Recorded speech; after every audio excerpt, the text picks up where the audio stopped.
देखिए latest episodes बिल्कुल ad free.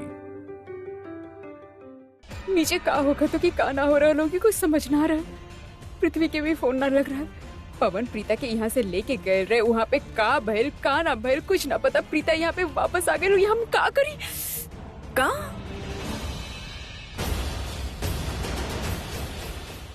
कितना अच्छा लगा ताड़ा दोनों साथ साथ, केहू के नजर ना लागे। हाय प्रीता, कंग्रेचुलेशन। एगो ऊ दिन रहे, एगो आज के दिन। हाँ फाइनली तो एक घर में अपने खातिर जगह बना ही ले लो। वैसे ई माथे में कैसन चोट है? इतना देर से तो से कुछ पूछ रहल बानी, कहाँ गए रहलो? इतना देर से पूछ रहल बानी लेकिन तू भी तक बतौलू ना, कहाँ गए रहलो?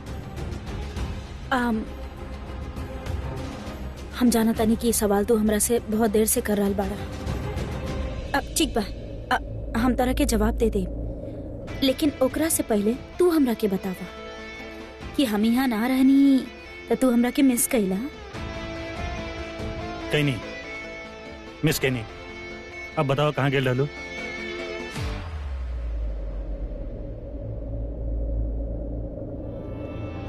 वहाँ का देख रहल बाड़ू तो उससे पूछत बानी कहाँ गए रहलो? एक मिनट, अभी तू का कहला? हम सुननी ना। प्रीता अरोड़ा, हम तो के मिस कहीं।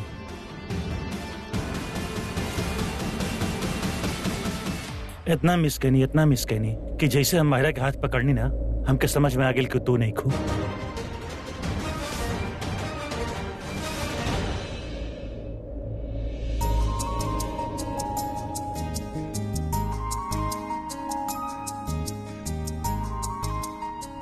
सचो?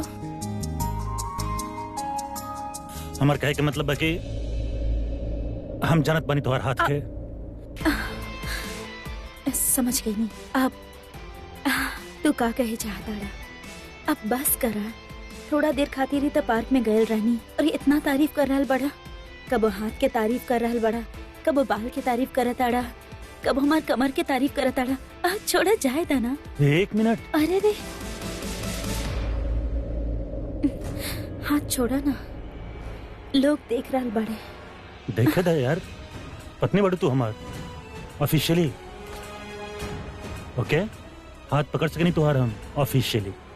ये सही कहनी मिस्टर हस्बैंड। बीवी बानी हम इनकर ऑफिशियली।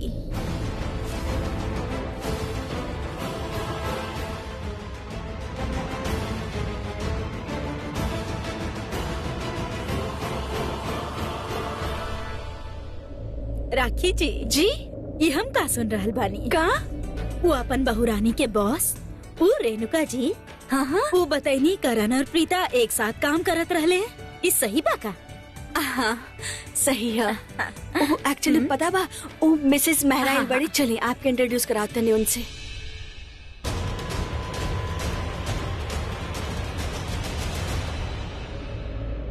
का रहली? का रहली? और ऊ का रहे का? ऊ जे तू माहिरा के साथ इतना क्लोज आके डांस करत रहला। हो तू जेलस बड़ू? हाँ एक्चुअली माहिरा ही बतौलस कि तू वो लेटर छोड़ के गेल बड़ू वो अपन दाढ़ी वाला बकरा के पास। एटलीस्ट हम इतना जानत बानी कि हमके छोड़ के तो ओकरा लगे ना जा सकेलू कभी। लेकिन हम यह पूछ रहल बानी, वहां ना गए रहलू तो कहाँ गए रहलू? हाँ चला बतावा। करण,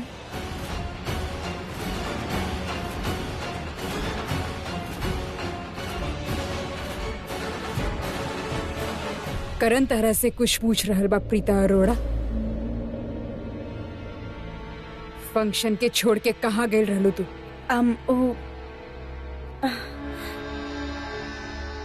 हमरा के घुटन होत रहे घर में, स्पेशली जब कुछ लोग आसपास घूमत रहले। तब अचानक से चक्कर आवे लागल, ओकर वजह से हमरा लग भी गइल। त थोड़ा देर खातिर बाहर चक्कर काटे गइल रहनी। Fresh air, that's it. एकर मतलब कि जौन सरला जी कहले रहली बिल्कुल ठीक कहले रहली।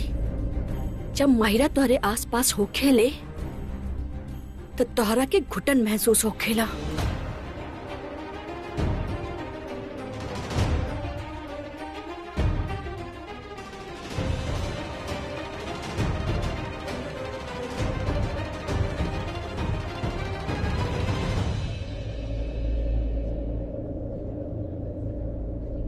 एवरीवन।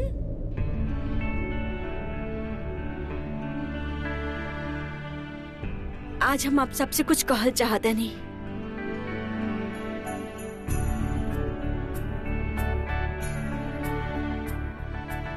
आप सब आज यहाँ हमारे बेटा करण और प्रीता के वेडिंग रिसेप्शन और मुंह दिखाई के रस्म में आयल रहले, लेकिन ये रस्म ठीक से हो ना पाइल। रीति रिवाज के अनुसार शगुन ठीक से हो ना पाइल। यही से हम सब मिलके इ तय कैले वानी के कि हम मुंह दिखाई के रस्म काल फिर से करे के, एक बार फिर से।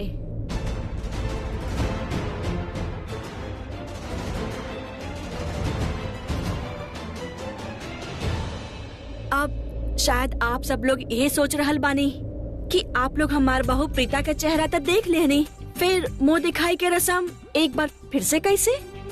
तो हम आपके बता दी कि हमने के यहाँ मुंह दिखाई के रस्म के साथ साथ अंगूठी ढूंढे के रस्म भी हो खेला, और वो हमने के खानदानी अंगूठी हमार बहन निमी के पास बा। और आज निमी भी यहाँ वक्त पर पहुँच ना पैलस, तो हमने सोचने जा काहे ना दोनों फंक्शन एक साथ काल कइल जा। तक काल हमने के मुंह दिखाई के रस्म और अंगूठी ढूंढे के रस्म एक साथ फिर से कइल जाई।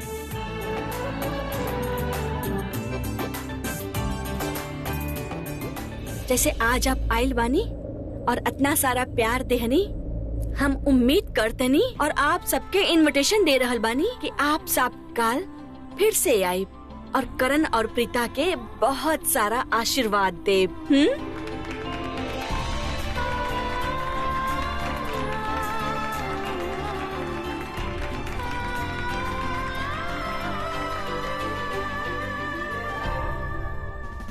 ई भइल ना सास वाला बात।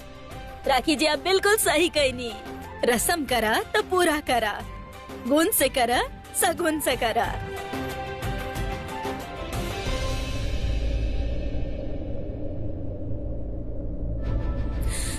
नॉट फेयर करण, तू हमार दिल तोड़ दे हला।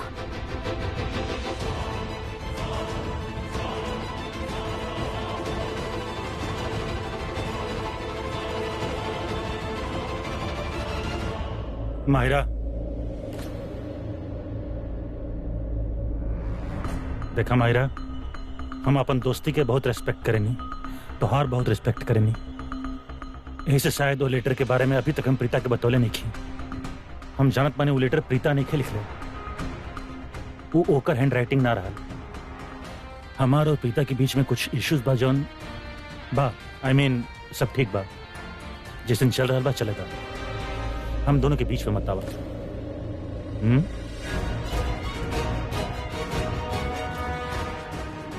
माहिरा,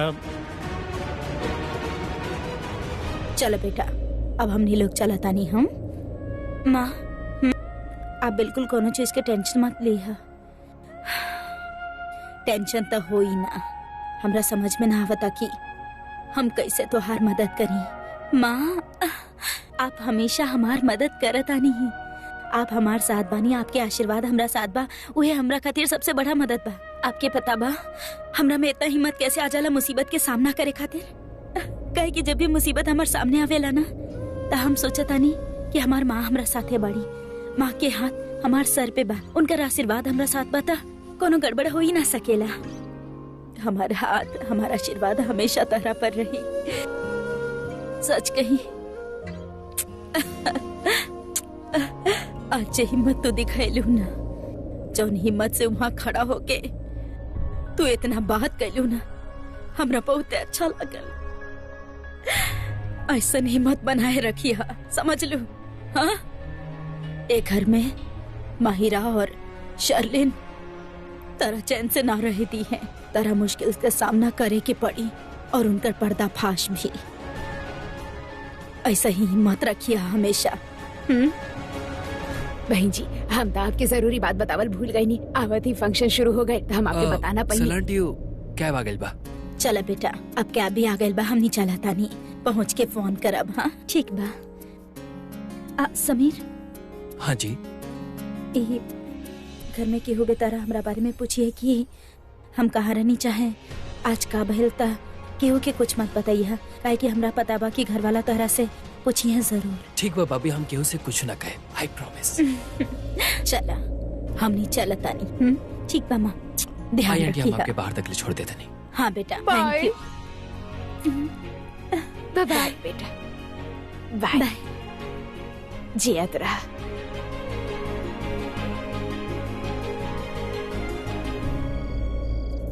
अरे हम का कहा तनी तने समीर के रूम में तो आओ। पीछे बने पीछे पलटा। तू कितना सुपर फास्ट आइला भाई। यहाँ कहाँ बोला? और कहाँ बोली थी? समीर के ही थे एगो रूम बा जौन बैचलर बचल बा, बाकी सारा लोग तो शादीशुदा हो गए बा। हम तो कहते नहीं कि जौन भाई लोग के बारे में बात करके हुई ना, इजा कल जाई ना तो फिर टेरेस पे कल जाई, और तो कोनो जगह नहीं के। सच में यार का टाइम आ गेल बा, अपने घर में अपने रूम छिना गेल बा। शुक्र बा कि अभी समीर के रूम बाकी बा, सेफ बा ना। हम तक कहता नहीं कि हमने क्या ओकरा के अपन एक्सपीरियंस बतावे के पड़े, ओकर जीवन सुखी करे के पड़ी, ना तो हमने खानी वो बर्बाद हो जाए। हाँ, ज्ञान देवे के पड़ी होगी। अपन ना हमार तहर का। एक्सक्यूज मी, हमार भी। इतना एग्रेसिव काहे होत रहा? चिल करा ना। पता ना यार, ई प्रीता हमके समझ में नहीं आ रहा। आई डोंट नो का करल बिया, वो हमार पूरा रूम हथिया ले बिया यार। समझ में नहीं आ रहा कि रोकी कैसे। रोकी कैसे? ई मतलब कैसन सवाल बिल भाई? तू तो वो सवाल कर देला जोना के जवाब युग युग से क्यों के मालूम नहीं है। हमार भाई देखा, सीधा सिंपल से बात ई बा कि पुरुषों की जिंदगी, पुरुषों का हर काम, पुरुषों की सोच, पुरुषों के हक, पुरुषों के काम, हर चीज में नारी के हस्तक्षेप खुद भगवान लिखले पड़े, या फिर ये कहिए कि स्वयं भगवान भी हस्तक्षेप के बिना अधूरा पड़े। तो तू और हम का चीज बानी, हमने के मूली बिने की मामूली बानी। सिंपल से बात ई बाकी हमने के वो शांति शांति करत रहे हम जा, वो लोग अपन क्रांति करके हमनी सन से काम करके आगे निकल जाए। ऐसे सीधा सिंपल और सरल बात ई बाकी हर पत्नी के अपन पति पर होकर हर चीज पर हक होला, और वो रही ऐसे breathe in breathe out and enjoy. कहा बोलला तू हमके समझ में ना आयल। बस ये बताओ यार, हम प्रीता के कैसे रोकी? आई मीन वो लड़की एकदम। सुनो तू ही बताओ कि वो का कहली, का मतलब कि वो कहाँ गई रही, बारे में का कहली? पता ना यार, हम उससे पूछे वो हमके बता दी। हम उससे पूछनी तो बोलस कि बाहर गेल रहल। अरे ये बात तो हमके भी पता रहले, मैं नया बात का बा। तो सीधा सिंपल सही बताओ ना, क्यों ना बतेली? इतना लंबा का बताओ तरह ना बतौलस हमके, वो कुछ न कुछ तो छुपा रहल बिया हमसे। हमके तो लड़की समझ में ना आवेले, अजीब सा मिस्ट्री भी है यार। और अगर भूल भी जाए कि प्रीता, अच्छा प्रीता के बाद छोड़ दा, वो ये कहत बिया कि वो बाहर गेल रहा। हाँ। तो फिर माहिरा के प्रीता जैसा ड्रेस कहाँ से मिला? और अगर हम माहिरा के मानी तो प्रीता के ड्रेस पहन रहा। हाँ। वो प्रीता के ड्रेस ना प्रीता जैसन ड्रेस पहन रहा है। एकर मतलब माहिरा के पहले से पता रहा कि प्रीता बाहर जाए वाली बिया। माहिरा के? सॉरी, लगा था हम गलत कमरा में आ अरे गए। तुम्हारी कमरा बाजा अंदर। ते कितना एक्टिंग करे ले बे? अरे यार, तो हमरे कमरा बा, आपके बीवी लोग बाहर निकाल देले बड़ी का? बेटा ताहर शादी हो ना, तब तारा से पूछे के निकल ले बा। तो के पता हो कि ना का पता हुई? ये कि प्रीता कहाँ गेल रहा है? हाँ, करण सही कहा था। तारा था पता हुई ना कि पिताजी कहाँ रहे, लिखा कि तू तो सृष्टि से दिन रात बात करेला। दिन रात हम कहावत बा, दिन रात कहावत बा। मतलब अक्सर बात कल पायल जाला ना तू, थोड़ा बहुत। और अक्सर बात करेला तो वो दोनों लोग बहन बा, और आपस में कहाँ जाला लोग, कहाँ से आवेला लोग, मालूम हुई, और वो लोग के मालूम हुई तो तारो मालूम हुई कहाँ भी। अगर बहन लोग आपस में सब डिस्कस करने था, आज से अभी से हम तीनों भाई लोग आपस में डिस्कस कर लिए सब बात। ध्यान रहा है, करे के भी चाहिए भाई बानी। बताओ प्रीता कहाँ गेल रहा है? कहाँ गए रही? हाँ हाँ, कहाँ गए रही? बतेले हो कि ना? ना रेसा भैया, हमरा कुछ पता ही नहीं के। ना पता, ना पता करण भाई। आप ऐसे का देखा था? नहीं, सही में नहीं के पता। ये बात हमारा आंख में देख के बोला। ना रेसा भैया, हमरा नहीं के पता। ना करण भाई, ना पता।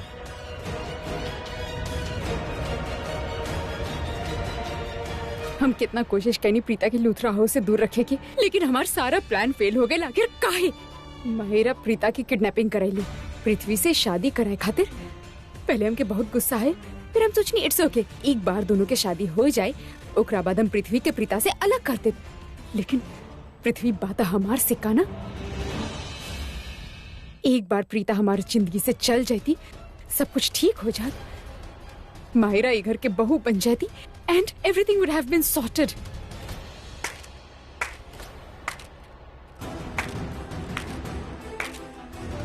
हमू सोची इतना बड़ कुकर्म हो गए और सरलिन के में कोनो हाथ नहीं खे। कहे कि हमरा तो ये लागल कि हमार किडनैपिंग माहिरा अकेले प्लान कैली। बाकी अब पता चलल कि माहिरा के जोड़ीदार यानी कि तू हुए में इन्वॉल्व रहलो। तू दोनों एक ही थाली के चट्टा बट्टा बाड़ू ना। ऐसे का बकवास कर रहल बाड़ू तू? बकवास तू कर रहल बाड़ू। और कितना बकवास कर ताड़ू तू? तुहार पेट ना भरेला? तारा चाही का आखिर? तू हमरा के ई बतावा कि तू इतना खेल खेलबू। अगर तुहार जगह केहू और लड़की रहती ना तो हम यही वक्त तरह के बाल से पकड़ के पुलिस स्टेशन लेके जाती और तोहार हरकत के खातिर तरह की सजा दिलवाती राइट नाउ। लेकिन अफसोस कि तू हमार जेठानी बारू, यानी कि घर के सदस्य, और अगर तोहार बदनामी हुई ना तो हमार परिवार के भी बदनामी हुई, और हम अपन परिवार के बदनामी ना चाहता नहीं। ऐसे हम तरह के आखिरी बार वार्न करे चाहता नहीं। तू ये सब हरकत बंद कर दा, तू रुक जा, न तो हमरा के केहू ना रोक पाई। इतना अकड़ लूथरा सरनेम का कमाल बा का? ना, ये लूथरा सरनेम ही कमाल बा। यह सरनेम हमरा के करण के पत्नी बनेलस। ई सरनेम ही हमरा ई घर के बहू बनेले बा। ई सरनेम ही हमरा के एक बहुत प्यारी फैमिली देले बा, जेकर हर एक सदस्य से हमार दिल जुड़ल बा। ई सरनेम से हमरा के बहुते ज्यादा प्यार बा। तोहार भाषा में ई सरनेम अकर चाहे घमंड होई, लेकिन हमार भाषा में ई सरनेम हमार गुरूर बा। और अगर हमार गुरूर पर केहू उंगली उठैलस, चाहे ओकरा बदनाम करे की कोशिश कैलस, चाहे ओकरा नीचा दिखावे की कोशिश कैलस, तो हम प्रीता करण लूथरा ओकरा के छोड़ब ना। रिश्ता जोड़े के तोड़े के बात करेलू। हमके जेठानी बुला रहल बाड़ू? हम तहर जेठानी ना बानी। हम तहरा से कोनो रिश्ता ना जोड़ ले बानी। रिश्ता जोड़े खातिर दो इंसानन की जरूरत पड़ेला, जैसे ताली बजाए खातिर दो हाथ की जरूरत होखेला। समझ लू तू? और चुटकी बजावे खातिर चुटकी एके हाथ से बच जाला। और अगर हम चाही तो तहार सच्चाई, तोहार पर्दाफाश सबके सामने चुटकी में कर दी। लेकिन हम ऐसा ना कर, काहे कि हम तोहरा जैसा नहीं की। हम रिश्ता जोड़े में बिलीव करेनी, रिश्ता तोड़े में ना। और ये वक्त हमार प्रायोरिटी हमार परिवार बा, हमार फैमिली बा। ये परिवार के हर एक सदस्य बा, और हम केहू के भी परेशान ना करे चाहता नहीं, केहू के भी दुखी ना करे चाहता नहीं। हम चाहता नहीं कि सब खुशी खुशी रहे। और तोहार भलाई भी यही में बा कि तू भी ई परिवार के खुशी के खातिर खुशी ढूंढ, काहे कि जैसन तोहार हरकत बना ऐसन परिवार तरह के 10 जन्म में भी ना मिल सकेला। तब बस करा, ये सब साजिश से सब खेल हमार परिवार के साथ खेलल बंद करा। का हमार परिवार लगा के रख ले बाड़ू? ये हमार परिवार बा, और सिर्फ हम बात समझ लू तू। तोहार परिवार बा? हाँ, तोहार परिवार बा। और अगर तोहार परिवार बा तो पृथ्वी के साथ तोहार का बा? हाँ, जवाब दा। पृथ्वी और तोहार बीच में का चल रहल बा? जौन दिन हमार रोका रहे, तू भी उहे रहलू, पृथ्वी के बाह में। जान के अंडी तरह देख ले रहली, और सिर्फ एक बार ऊ तरह के ऐसे ना देख ली, ऊ पृथ्वी के घर पे भी तरह के पृथ्वी के साथ में ओकर बाह में दोबारा देख ली। और फिर ऊ तरह से लड़ली, तरह से सवाल कैली। तब बदला में तू लोग का कैलू उनकरा साथे?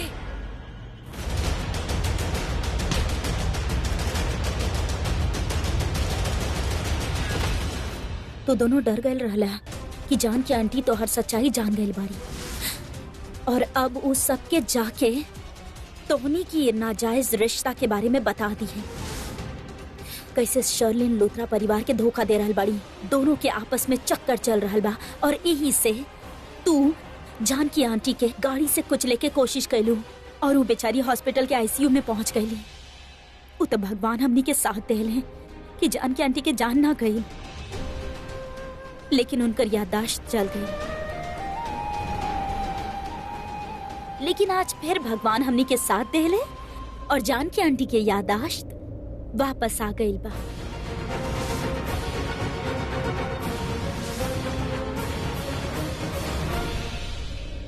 और ऊ तहार सच्चाई हमरा के बता देही।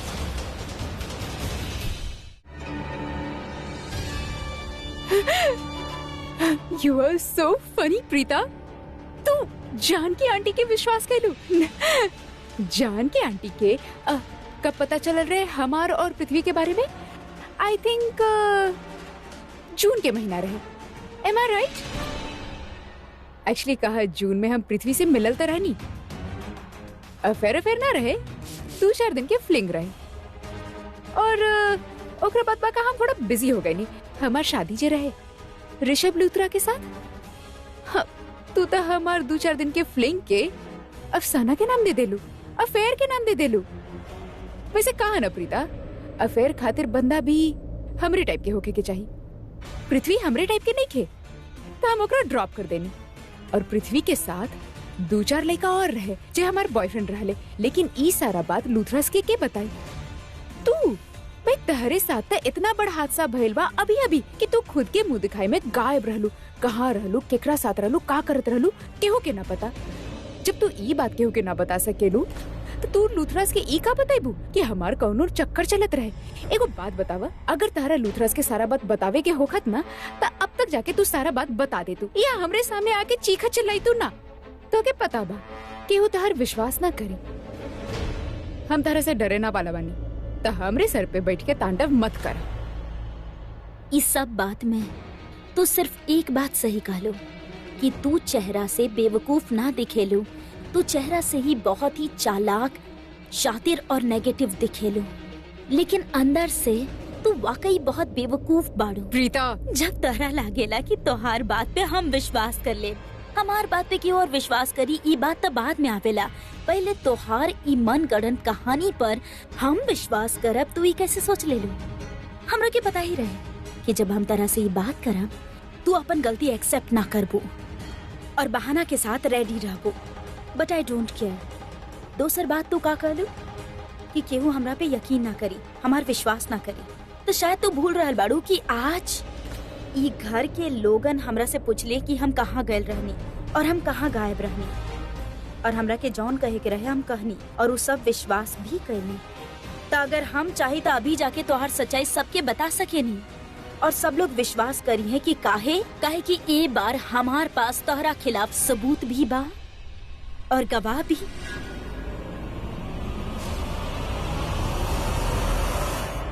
लेकिन हम ऐसा ना करें। तो हर घटिया हरकत की वजह से हम हमार फैमिली के परेशान ना करें, काहे कि हम ना चाहता नहीं कि तोहार घटिया हरकत, तोहार कुकर्म के वजह से हमार परिवार के टेंशन होके चाहे सब लोग परेशान हो जाए। ये लड़ाई तोहार हमारा और माहिरा के बीच में बा, हमनी तीनों ही एकरा के लड़म। लेकिन हाँ, ई प्रॉमिस जरूर करतानी कि हम ऐसा सबक सिखाई दोनों के कि कबो पलट के वार ना कर पाइबू।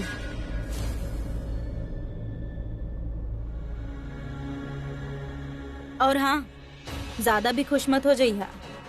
ये मत सोचिया कि तोहार और पृथ्वी वाला बात अब हम कबो केहू से ना करब। सही समय आवे पर सबके बतावे वाला बानी हम तोहार और पृथ्वी के रिश्ता के बारे में। लेकिन तब जब तोहार पास छुपे चाहे बचे खातिर कौनो रास्ता ना रही, और जौन दिन तोहारी 4 दिन वाला प्यार के हम दी एंड कर चुकल हो खब, अब तोहारी घर में कुछ दिन बचल बा शर्लिन, उल्टा गिनती शुरू करा।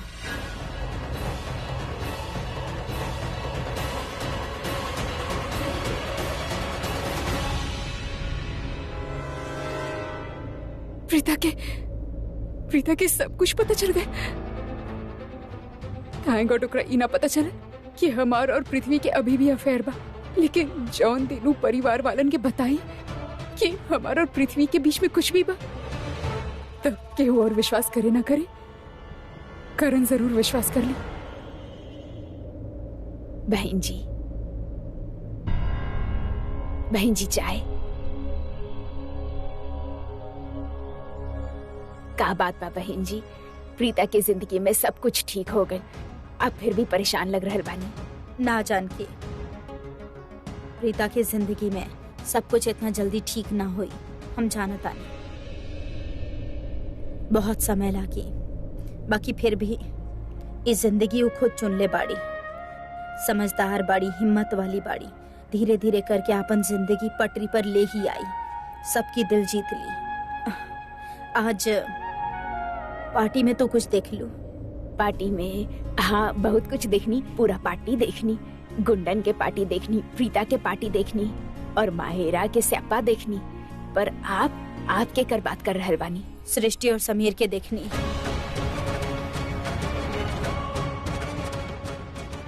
का भय लड़ पड़ल दोनों, सिर फोड़ देलस।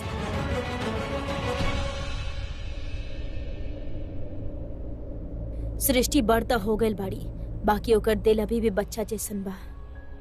बहुत मासूम बाड़ी हमनी के सृष्टि। इंसान के पहचानल ओकरा ना आवेला, केहू के भी बात में आ जाली। इतना साफ दिल बाना, ऐसे सोचली कि दुनिया में हर केहू अच्छा ही हो खेला। वो देख ही ना पा रहल बाड़ी, या शायद हम कुछ ज्यादा ही सोच रहल बानी। लूथरा लोग के चक्रव्यूह में कहीं वो फंस ना जाए। कहीं ऐसा ना होके कि वो लोग मिलके हमार बेटी के जिंदगी में मुसीबत ले आवे। कौनो मुसीबत ना आई, हमनी के सृष्टि के साथ कुछ गलत ना होगी। अब ज्यादा ही सोच रहल बानी। फिर आप ई काहे भूल रहल बानी कि ओकर बड़ बहिन बिया, सब संभाल ली। का संभाली उ जानकी? वो तो अभी अपन जिंदगी के ही संभाल रहल बाड़ी। अपन ही रिश्ता के ठीक करे में लगल बाड़ी हो। अपन जीवन के ताना बाना के समेटे में लगल बाड़ी। इतना जद्दोजहद में लगल बाड़ी बेचारी, ताकि महेश जी ठीक रही हैं, सब ओकरा अपना ले हैं। करण और ओकर रिश्ता ठीक हो जाए।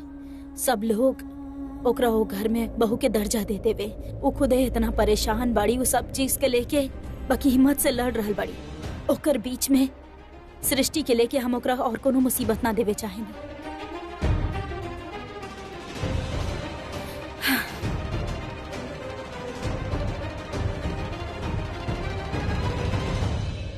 बहन जी, आप का बोले चाह रहल बानी हम समझ गई नी। और हम समीर के भी बहुत अच्छा तरह से जाना तानी। वो बहुत अच्छा लड़का बा। पर बहन जी, ई त खुशी के बात बा कि हमनी के दोनों लड़की एक साथ एक ही घर में जाए। राखी जी जैसन सासू माँ होखी।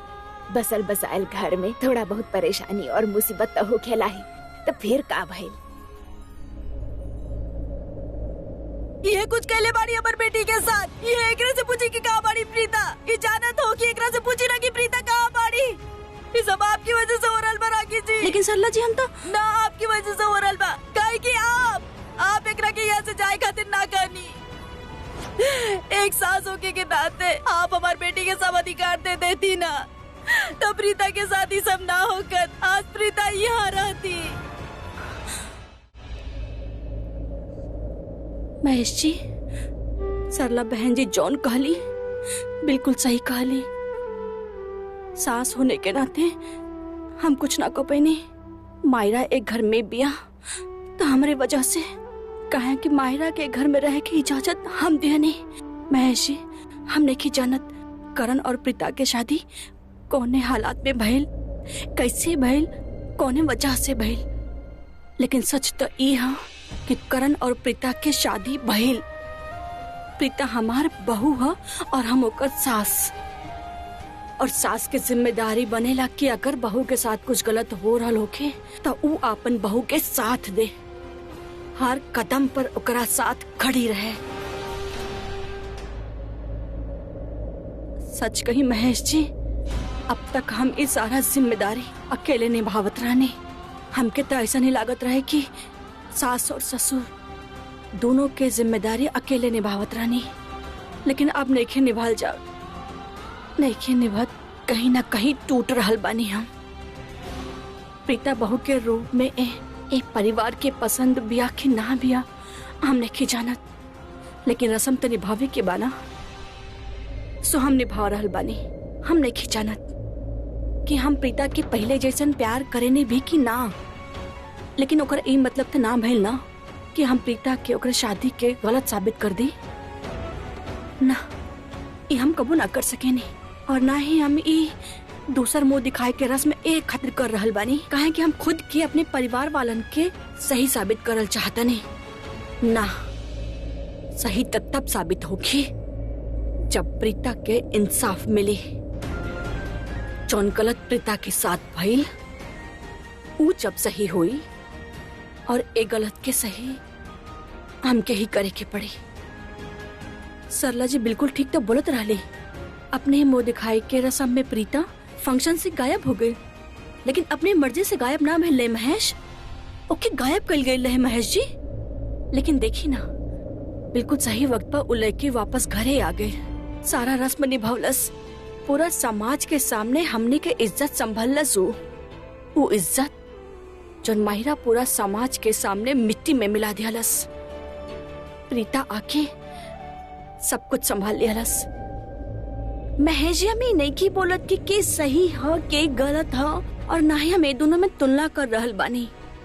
हम तो बस इतना जाने नहीं कि सच जाने के बाद भी अगर हम चुप रही तब फिर से एगो बहुत बड़ गलती हो जाए, और वो हम नहीं कर चाहत। महेश जी ना करब हम।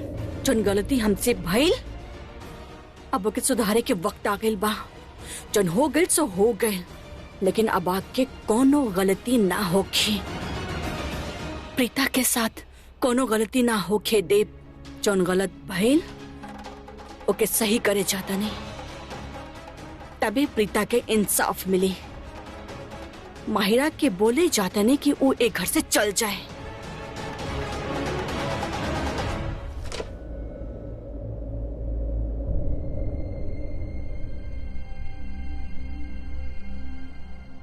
यस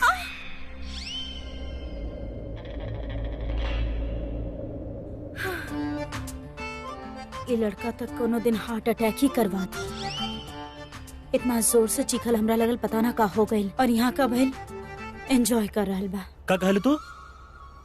हम हाँ? कुछ हमके ना बेवकूफ मत समझाओ के। तू अभी अभी कहलू कि ई यहाँ गेम खेल के एंजॉय कर रहा बा। तो तू एंजॉय ना करा ताड़ा, गेम ना खेला ताड़ा? काहे हम अपना रूम में एंजॉय ना कर सके का? करा करा एंजॉय करा। ओ, हम तो भूल ही गए नहीं ना कि तोहरा आसपास हम कैसे एंजॉय कर सके नहीं। ये इतना ठंड काहे लगता? मतलब ऑफ कोर्स एसी ऑन बा, कमरा ठंडा रखे के बना, राइट? आई नो कि एसी ऑन बा। हमार कहे क्या मतलब बा, हमरा बहुत ठंड लग रहल बा। तब प्लीज तनी एसी के टेम्परेचर बढ़ा दा, चाहे थोड़ा देर खातिर बंद कर दा, बाद में चला ली। प्रीता अरोड़ा, ठंड से बचे खातिर ना एक चीज होखेला, कंबल ओढ़ा और बैठ जा। एसी के टेम्परेचर तो इहे रहे। अच्छा, तो तोहार कहे के मतलब बा कि हम कंबल ले ली और ओकर अंदर ठुठरती रही, बाकी तू टेम्परेचर नॉर्मल ना करबा? हाँ, हे भगवान, ई त कसम खा रखले बा प्रीता के परेशान करके छोड़ब। ई जे तू कमरा इतना ज्यादा ठंडा कर रखले बड़ा, ई भी हमरा परेशान करे खातिर ना। तू सोच ले बड़ा कि हर वो हरकत करबा जेकरा से प्रीता परेशान हो जाए।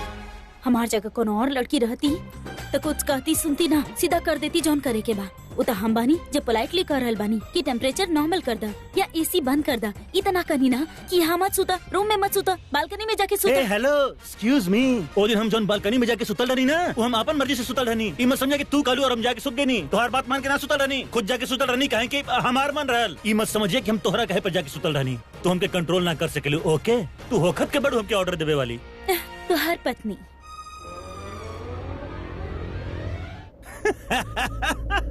पत्नी कल रात के जन तू कहलू ना, तो के लगल कि तू हमके कंट्रोल कर लेलू। जन तू कहलू उहे भइल, जन तू चाहलू उहे भइल। वो अब ना होखी, काहे कि तू ना तो आज ना कल ना पूरा लाइफ कंट्रोल कर सकेलू हमके, समझ लू? तू ये हमार रूम बा, हमार बेड बा, यहाँ उहे होखी जन हम चाहब, because I am the Karan Luthra. I am the Karan Luthra.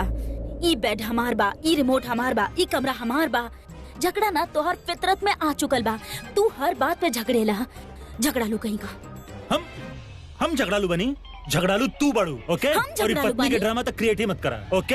Excuse me, ड्रामा तू क्रिएट कैले बड़ा। हम तरह का बोले रहनी सबसे पहले कि हमरा ठंड लग रहल बा, तनी एसी बंद कर दा या टेम्परेचर नॉर्मल पे कर दा। एमे झगड़ा की का बात बा? झगड़ा तू स्टार्ट कैले बड़ा, ओकरा बाद तू हमरा से झगड़ा करे लगला। इतना छोट सा बात तू हमर मान ना सकेला? लड़ाकू कहीं का, और लड़ाकू विमान। लड़ाकू? तू लड़ाकू विमान? तू झगड़ालू? हम तोहरा जैसा नहीं खी ये एसी के रिमोट या ई कमरा के टेम्परेचर, बेड, ई सब पर झगड़ा करी। तोहर प्रॉब्लम कब है? छोट से छोट बात के नॉर्मली ना कर सकेलू, हमेशा झगड़त रहेलू। इतना झगड़ेलू काहे तू? हम झगड़े नहीं। अरे केहू सुन रहा लोग तो साफ साफ बता दे कि तू झगड़ालू बड़ा, तू झगड़ेला, झगड़ा तू करेला। वाह प्रीता अरोड़ा, वाह, अमेजिंग, व्हाट अ कॉपी कैट। Excuse me, I am not a copy कैट। हम अगर कुछ बानी ना तो ओरिजिनल बानी, वन ऑफ इट्स काइंड, सिंगल पीस। तो हमरा दोबारा कॉपी कैट तो मत बुलाइया। वन ऑफ इट्स काइंड, सिंगल पीस। झगड़ालू तू बड़ू, कॉपी कैट भी तू बड़ू। हम तो के जोन बात बोलनी कि तू हमेशा झगड़त रहेलू, वह बात पलट के तू हमके बोल देलू, तो के भइल कॉपी कैट। ना बानी हम कॉपी कैट, तू बड़ा झगड़ालू। जे हम कहनी वो सच बा, तू झगड़ा करेला, तू लड़ाकू विमान बड़ा। कॉपी कैट ना बानी हम, बड़ू। ना बानी। बाड़ू ना बनी बाड़ू ना बाड़ू बाड़ू बाड़ू बनी बनी बनी का तू सेंटा क्लॉज बाड़ा अभी क्रिसमस आयल नहीं खे हाँ सेंटा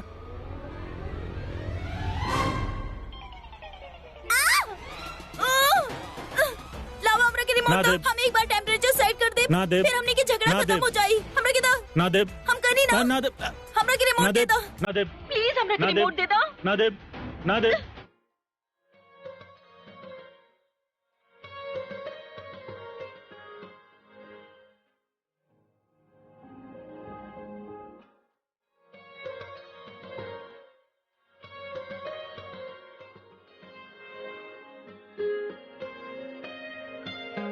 जितनी दफा देखूं तुम्हें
माहिरा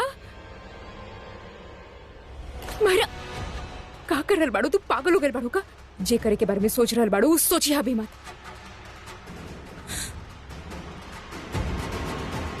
बहुत हो गई सब कुछ घर वापस चलते नहीं जा माहिरा लेट्स गो होम हम कहीं नहीं की जात